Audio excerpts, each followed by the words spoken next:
We're here. We're here. Unbelievable. Unbelievable. Actually believable. I thought I wasn't really as scared of Ren as some people were, but we're gonna let a bunch of you filter on in. Um, Exciting to finally do another post-match review. I haven't done one in a little bit, so just to have the ability to sit here and talk with you guys via AC Milan Bros and also just the channel in general. Very great, gracious, and grateful uh, experience. I gotta say. Sorry, I'm just trying to pull up my own channel real quick just to get in here so we could do a little, you know, um, man of the match. We got Sabrina in here. Hello, Sabrina. I'm sure there's other people coming in from other places as well. Diego's in here first with his comments. Again, guys, if you're new to the channel, please subscribe. If you are someone who is interested in just viewing and listening, no problem at all. All I ask is that you like the video, so that helps me a lot more than you would imagine with just the way it progresses. Again, if you missed the start of this, you could always go again before that. Yes, Joey, have to get that that bread right there with the commercial. Sorry for the 30-second commercials, ladies and gentlemen, but that's a reflection of your support. Yeah. Well, there's so much to unpack. We're going to get into everything, everybody who played and how well they did, and just breaking down the overall positions. But again, tons of you guys in here. Very happy to talk to you all. So again, Anthony here. This was a win that showed we're serious about winning the competition. Ruben is my man in the match. Yeah, yeah. Thank you for the reminder there. So we'll get this ready for the poll. Man in the match. We'll go with. Let's see. Did I say Reinders? I meant RLC if I didn't say it.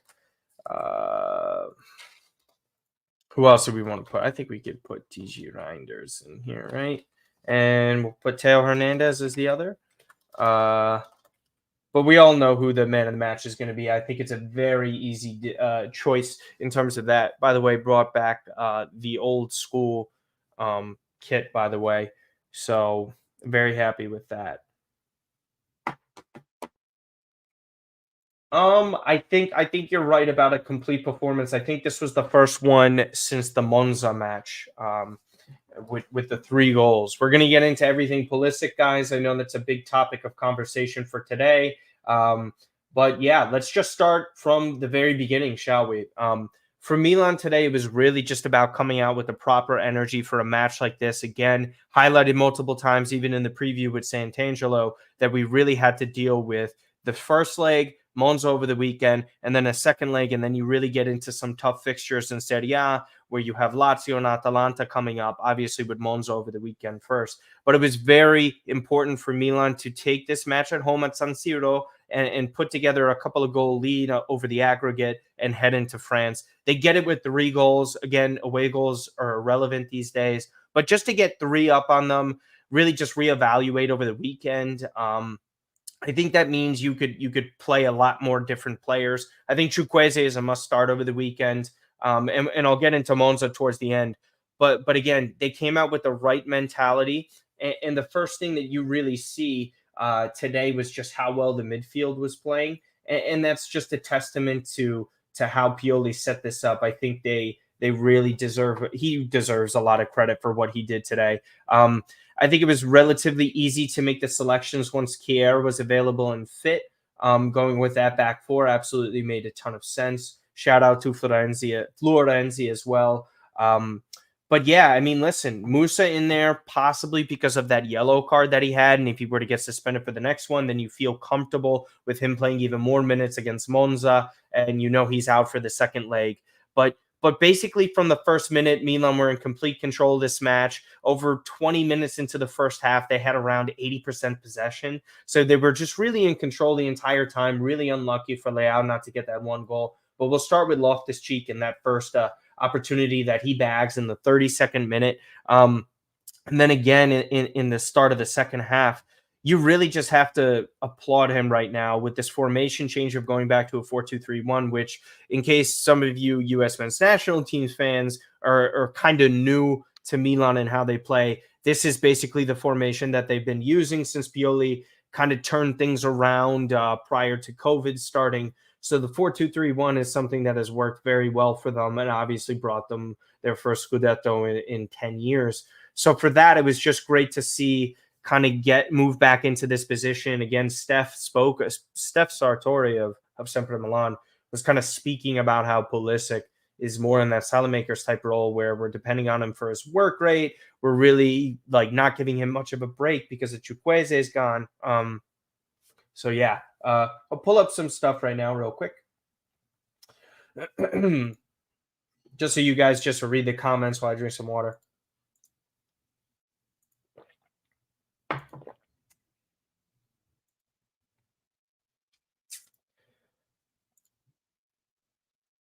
Yeah, I think it's best for that with Pulisic. But anyways, if we want to just continue off of that, I mean Loftus-Cheek getting that delivery in from Florenzi.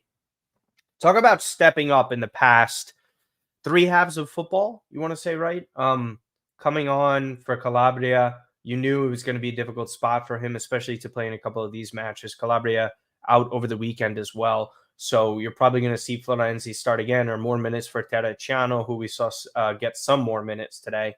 But yeah, I mean, that in-swinging cross, the quality on the ball that Florenzi possesses is just second to none, especially compared to Calabria. No disrespect there. But again, we're talking about a player who is just so reliable when healthy, which is kind of ironic in saying that because an injury-prone player isn't typically reliable. But I would say in this instance with Florenzi, that is definitely someone you could rely upon. And then again, when we get into the second half here with this Loftus-Cheek brace, just off of a set piece, sometimes balls are just bouncing your way, and it just found Loftus-Cheek there for the finish. 2-headed goals. He scored about at least a few in his past few matches. I'll get the exact statistics regarding that. But again, really hard not to pick him as man of the match. We'll go down some of his stats right now. And by the way, I hope you guys enjoyed that edit on the thumbnail. Trying to get a little bit better. I think I'm doing pretty decent with the thumbnail. You guys let me know what you think of it in the comments section. If you're watching post-match or if you're watching live right now, let me know your thoughts on it. I thought I did a pretty decent job, but where is this? We'll pull it up real quick. Here we go. And Loftus-Cheek. I mean, Diate was talking a little too much talking. So again, not really something that I was a fan of. But hey, listen, you're able to say what you want. So anyways, back to Loftus-Cheek. He scored the brace against Bologna, where Milan also missed 2 penalties in that. It was really frustrating to see, but he scored in the match against Udinese as well. So we're talking about 5 goals within the past 5 matches for an attacking midfielder. It's really funny to me how you just start to see him thrive the second he moves closer to goal. Is he perfect in this position? No, but I just think his physicality, his aerial ability, in which we've seen so far, is just really impressive. And then overall, just 5 goals in Serie A, and then you just see him bag a couple more here. We weren't even able to see him play in the Champions League. He missed a couple of key matches where he was injured earlier on in the season. I think it's a great celebration, and he's been a really good player for Milan this season. So I've been very, very happy with that. Again, so in general, I find it like really funny. But yeah.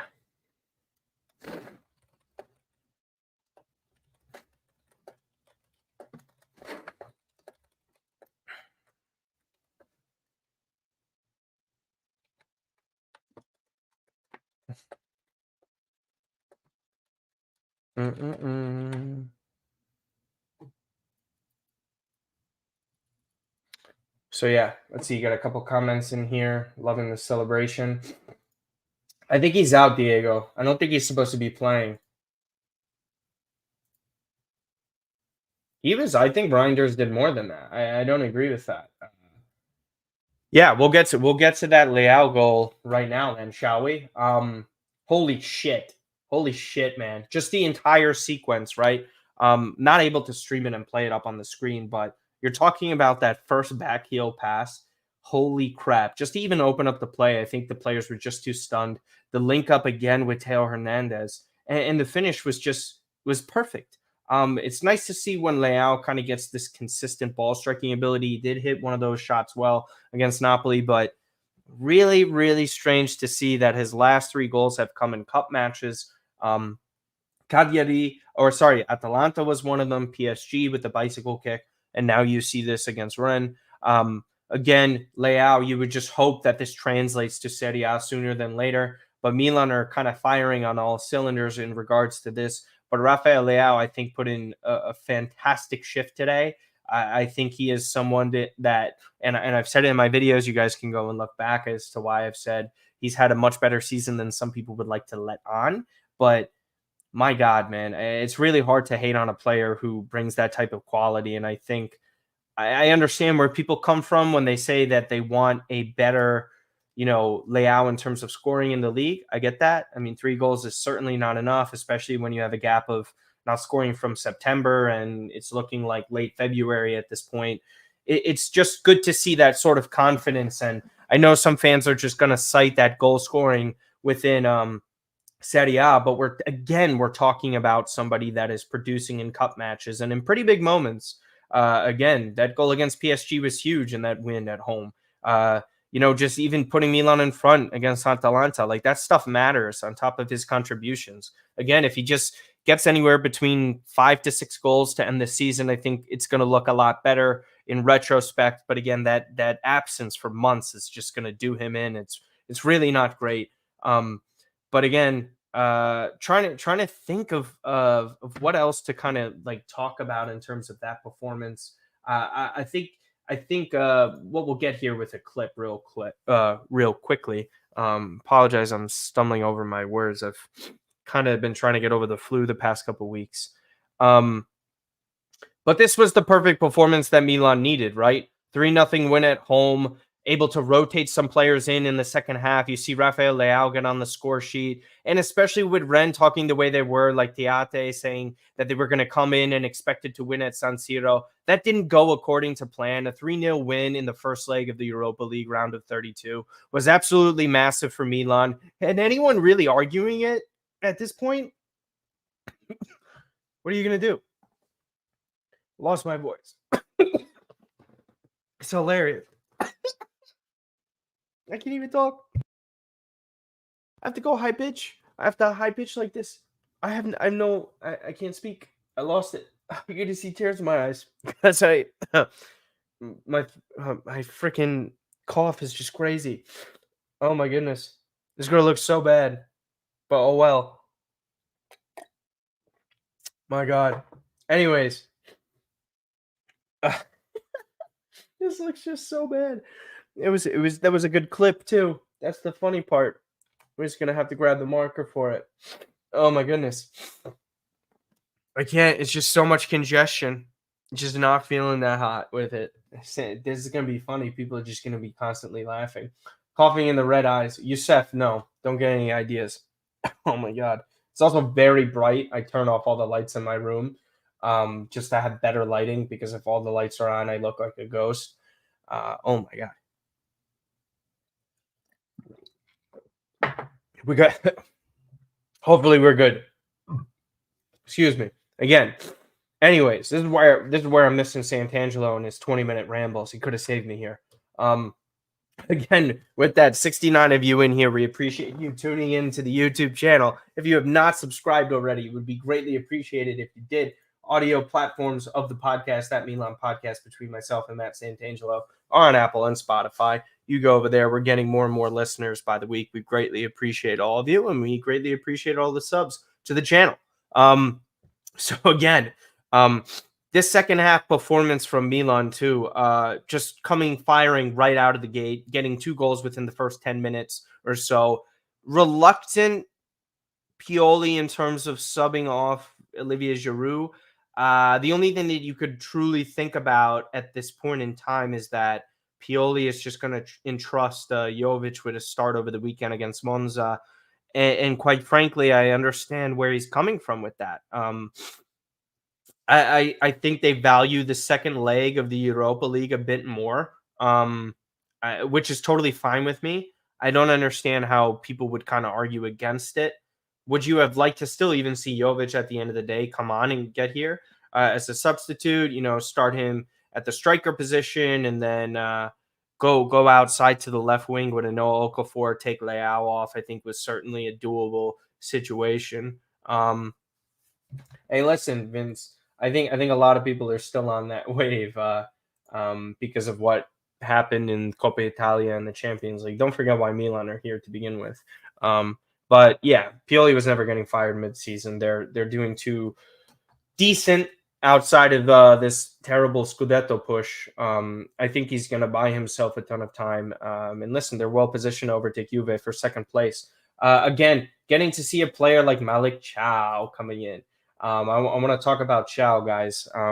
To get him back in after he just returned to training not too long ago, getting some featured minutes in here. We thought we were only going to see him over the weekend against Monza. To get those minutes underneath his legs, just kind of shake off a little bit of that rustiness that he's had from being out for so long. It was very nice to see. He's being very physically strong in terms of defensive ability again today. So that was something I was really happy to see. Benacer and Adley getting on in the second half. Dereciano as well. Really nobody that I would have preferred to have seen that was available didn't get on. So yeah, I was pretty happy about it. Outside of the Luka Jovic as well. He's looking like a typical Benny, which is nice. Just needs more match fitness. Yeah, what else is new, right, Vince? Perfect time to give him minutes off the bench, Anthony. Couldn't agree more with that comment. By the way, I have to address some rumors. Okay, this is regarding Florenzi. Just letting you know, I am not this. This did me dirty. So fucking dirty. I did myself dirty. I posted the pic. But oh my God, I am not.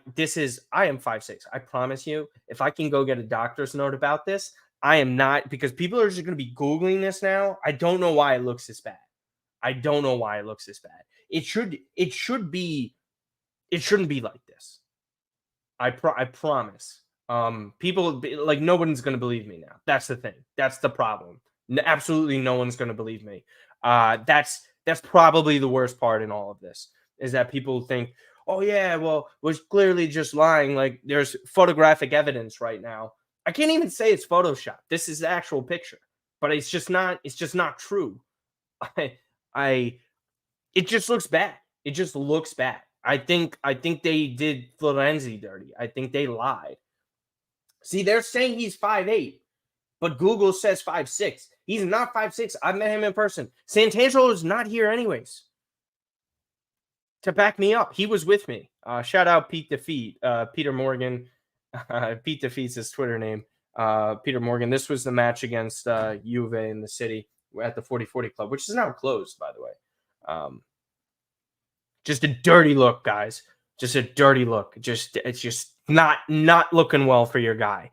But again, but in all cases, and people that were wondering about Florenzi as just a person, very nice guy. Him and I share the same birthday. And of course not. Ethnically Italian men who are 5'6" are usually great. Messi, Maradona, myself, Dan Russo is taller than 5'6". There's not much else. Just those three guys, right? Martino, Maradona, Messi. But moving on. But with Malik Chow, just a really strong performance there. Matteo Gabbia too. I have to say with Gabbia, this type of player who, again, coming into Europa League, where the majority of his appearances this year were with Villarreal, were in the Europa League, and he put in some solid shifts. Not much to really complain about, but this just makes Milan's decision-making come summer market so much easier. You get rid of Simone Kjær, but now you have someone who's been experienced in Serie A. Again, I believe Milan do need to go with somebody with a left foot. Again, maybe they think that, Kalulu is that type of player. So Patrick, under this comment, I would assume you're saying that Chow is back in the starting lineup, or you're saying with Gabbia tomorrow, like you're saying Kjær still starts. I just want to clarify what you're trying to say. But I think if it's like between Gabbia and Kier, and Tomori's ready to start, I think Tomori clearly displaces Kier. But if you're talking about of Gabbia and Chao rotation, I think Gabbia potentially ends up sitting. As crazy as that is to say, Chao is a better center back, but I do wonder, like he did with Kalulu come champion come Scudetto stretch when they won and weren't conceding.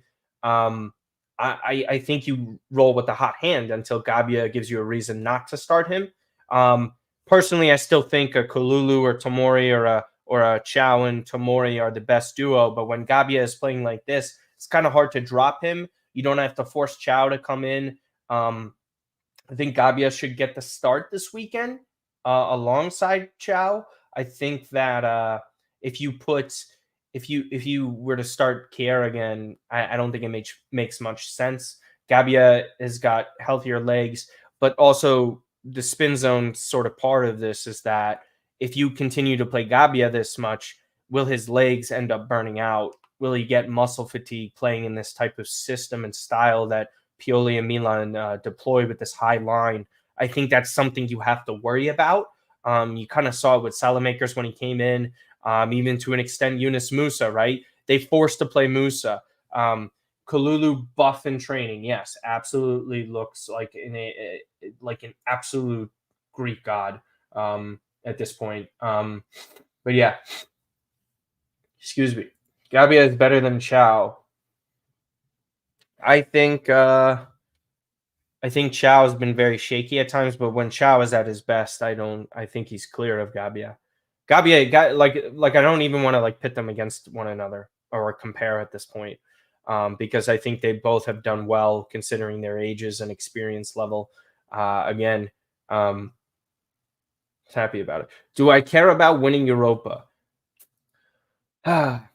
My mindset or opinion of this season does not change regarding Milan, right? I think it's a failure to not win the title.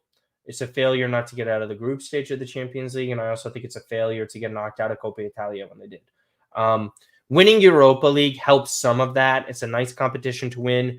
I think the benefits mostly are fiscal. Milan made about a couple million from today's match. There was around 69,000 supporters at San Siro tonight. So kudos to Antonio Vitiello for reporting that news. Again, you're really just looking at a side who has to make up for lost opportunities this season. And again, I don't think that many teams and players would have done that well considering the injury issues that they've had this season, right? Like you take away Bremer from Juve, they don't have that same type of season. I don't think Milan catch Inter, but what I would say is that they're a lot closer to Inter than they are now. I think the match against Lecce, Napoli, those don't happen if you have your full defensive setup there. Again, you're talking about being on your fourth and fifth options. So yeah, getting a trophy would be nice, but kind of difficult, right? To go off of that stuff. Yeah, so again, Milan well positioned for the second leg. I'll get to that comment in a second, Renee. Milan are well positioned for the second leg for this. I think Milan did a good enough job. Oh, Fabio, please. See, Fabio's helping here. See, Fabio is telling the truth, by the way. First of all, Fabio's official listing is correct. Fabio's 6'7". For reference to this picture, he says he's good at 5'9". So according to the dating world and how women are today, 5'9" is basically 5'1". So with this information here, you could see he's a lot taller than everyone else thinks, and I'm not as short as everyone else thinks. So there's your evidence. So I'm glad Fabio is here to address all of that. Vincent, I totally understand where you're coming from. Again, I will be rooting for it. I'm not going to be rooting against it. You know what I mean? Like I'm not going to get upset about it because realistically, we're talking about Milan being on this island, 8 points behind Inter. Inter are unlikely to drop all these points. Milan don't have a realistic chance of winning that. What do they have to win? Europa League, and we've seen sides like Roma get to the final, even have a great chance of winning it. This year, it's a lot tougher. Bayer Leverkusen, Liverpool, really good competitors. We're talking about the team leading Bundesliga undefeated to be the first team since Borussia Dortmund to win the title because Bayern's been so dominant for a decade. Then you obviously have Liverpool, who do a fantastic job of just playing so well. It's kind of like a reload year. Mo Salah is by far the best player in this tournament. It's going to be difficult, but trophy's a trophy, so everybody's going to be happy with that, right? I think I also value it far more than a Coppa Italia. I would rank it, obviously, Champions League, league title, I guess Club World Cup, Europa League. Again, you just go like lower to Coppa Italia, Super Cups. I would say again, Conference League would be above Coppa Italia, but I think I would celebrate Coppa Italia more than Conference League. I will say this: if Milan were to win Europa League, not a chance in hell am I calling them the champions of Europe. The champions of Europe should be reserved for the team that wins the Champions League. Simple, right? Those are the best teams. Okay, they play together against the other best teams in that competition to determine who the best is. Right? We take the teams that finished high enough in their leagues and also play against each other. So it's not against the sides that have finished fifth, sixth, or some leagues fourth, right? It's about the best teams winning against the other best teams, thus making you the champions of Europe. It is not the other way around. So yeah. Hope they don't. Yeah, they're Andy. They're leading it for now. I think Liverpool is going to slip up. They already have. I think City are just definitely going to win this league, for sure. So yeah, I have nothing really left to kind of talk about today. When it comes to certain things, also 563. Was it really? I haven't been able to check the stats. It's just when I prepare some of this stuff. We do have some post-match comments from a couple of players. So let's get into them, coming from Nicola Schira. Again, so Stefano Pioli says, "We're doing well and we want to continue like this. Now we're in good spirits. Loftus-Cheek has significant physical power. He can give us a lot of satisfaction in the final phase and reach double figures. He reminds me of Milinkovic-Savic." Can't agree with that. Anyways, Leão always calm even when he doesn't score. So it sounds like a lot of the people overreact a little bit, you know. Okay, so moving towards these Rafael Leão comments. I missed the goal. The fans have helped me and given me strength up until today. I want to thank them. Scudetto. There are many games left in the championship. It's difficult, but not impossible. We are strong and we are doing well. We want to get to the top. Calf problem, just a blow, which is just a knock. Translation wise, Ruben Loftus-Cheek. We have the qualities to win Europa League. I've played in different positions, but this is the one I prefer because I'm closest to goal. So Loftus-Cheek, loving the change of position for himself. So there you go. Again. Just have to reply to Fabio.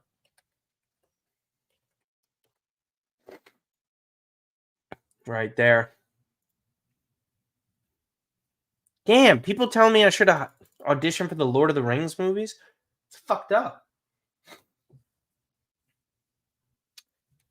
SMS on the ball is just a totally different stratosphere of a player. Physically, I see where he's coming from. Milinkovic is a bigger type of player physically. On the ball, though, it's not even Ruben can't do what Milinkovic does in terms of set pieces. No way. On set pieces, delivering them, not at the end of them. Again. So yeah, I mean, not much else to talk about. Got a half an hour in here. We do apologize, by the way, for the Benjamin Sesko video not getting out. Unfortunately, Matt and I had some stuff pop up, so we weren't able to record. So I apologize for that first and foremost. I know some people were looking forward to it. So again,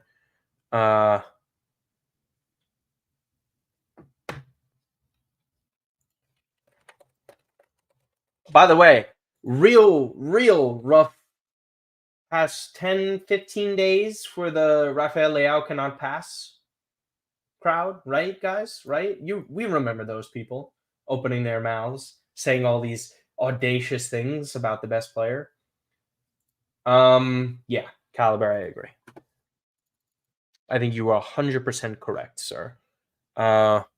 Again, just really, really doing well on all phases.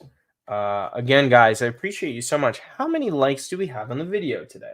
Time to check how many likes we have. 28. Can we get up to 50? There's 73 of you in here. It would be greatly appreciated. Hopefully, moving on a little bit closer to my goal of getting us to 4,000 followers, and we could wrap up the poll for man of the match as well. So again, Ruben Loftus-Cheek coming in at 77%, Rafael Leão 18%, Teo 2%, Reinders 1%. Should have put in Florenzi for Reinders, so that's my apology. We got one more subscriber in here. There we go. There we go. We appreciate that, right? Quickly, I would like to drop a link to the latest short about Milan having the ability to win this league. Thank you, JT. Appreciate it. Hopefully, trying to shake it off, but it's been a real annoying sickness to get over. Hopefully, once flu season is done, I'll be all right. Trying to air out and clean things to get rid of the dust. So, anyways, I think a lot of people just have to understand that stuff. So yeah, I just gotta. I'm just curious. See, Google says. Thank you, Vince. Appreciate the kind words. Look what Google says. Okay, I just want to clarify something here. Google, everybody's favorite search engine tool, says Florenzi is 5'8", thus putting me through clearance. I am okay. I am vindicated. I could finally breathe again. Well, not really. I'm still sick. But finally, this is what Andy Dufresne felt like after he escaped Shawshank. Okay? This is how I feel. Florenzi proven to be 5'8". Myself, an inch or two shorter than him, thus making me not 5'4". And again, just to clarify, Florenzi, okay, and me, okay, right? And then back again, he's 5'8". So there's your proof. I'm sorry to bring that up one last time. Anyways, just want that as evidence for myself, for everyone else, because I know there's just going to be a bunch of bullshit regarding that. That's all. But again, appreciate you guys so much. There's not much else left to talk about. Actually, want to get ahead to the Monza match this weekend. Do we want to discuss that a little bit, right? We can do that. Okay, yeah. So perfect time to discuss this. The match against Monza this weekend, Milan are going to be traveling over there for an away match. So 2 away matches in a row when you factor in Rennes in the middle of next week. So with that, I would like to say that this match against Monza is just going to be something that could be sort of a trap game. We really dominated them when they came to San Siro. It was a 3-0 victory. Reinders got a goal very early on. Giancarlo Simic came on. I think Pobega was starting at center back, like Santangelo mentioned. So just to have Simic come on in that one was great. We're probably going to see Gabia start again. Teo Hernandez at the left back position. Maybe Terracciano gets some more minutes. Florenzi likely to start at the right back position. I think you see Adli or Benacer get back into the starting lineup. Samuel Chukwueze with Luka Jovic up top. Maybe Noah Okafor gets the tip at the left wing. We'll eventually see. I think Pioli kind of approaches this a little bit differently now. With that tie in Europa League pretty much wrapped up at this point, have a hard time seeing Milan doing anything very poorly on the road, especially if Rennes are going to be attacking them. It's going to be an open game. Milan are going to have their chances. It's not like, oh my God, like they're going to get shut out 3-0. But anyways, yeah, I think this match ahead against Monza this weekend is going to be telling if Milan can still keep pace and doing well. I have to look it up. I don't think Juve have a really difficult match this weekend. As far as competitors go for the nearest spot. So with that, you're kind of looking at just a different vibe for them here. Trying to get to who Juve play. Juve play against Verona, so it's not really great. Yo, Menes, thank you, man. This is great. This was like 1995-ish, early 90s edition. It was great to have that. Yeah. Rafa and Giroud rested. Maybe. I'm thinking start Rafael Leão for this one. Get an early lead, sub him off. But if he doesn't want to start him and he wants to sub him back on, vice versa, that works too. So yeah, we're approaching the 40 minutes of the recording right now. Again, greatly appreciate all of you guys. Like up the video if you have not already. And if you're coming in late, seeing this as a post-match review, uploaded in full, go back to the very beginning. Enjoy us. Let us know who you thought your man of the match was. Probably going to be a Ruben Loftus-Cheek. Let us know what some videos you want to talk about as well. Menes, appreciate that you tuned in. Head to bed. Enjoy your night. Appreciate everybody else who tuned in. Other than that, we'll see you next time.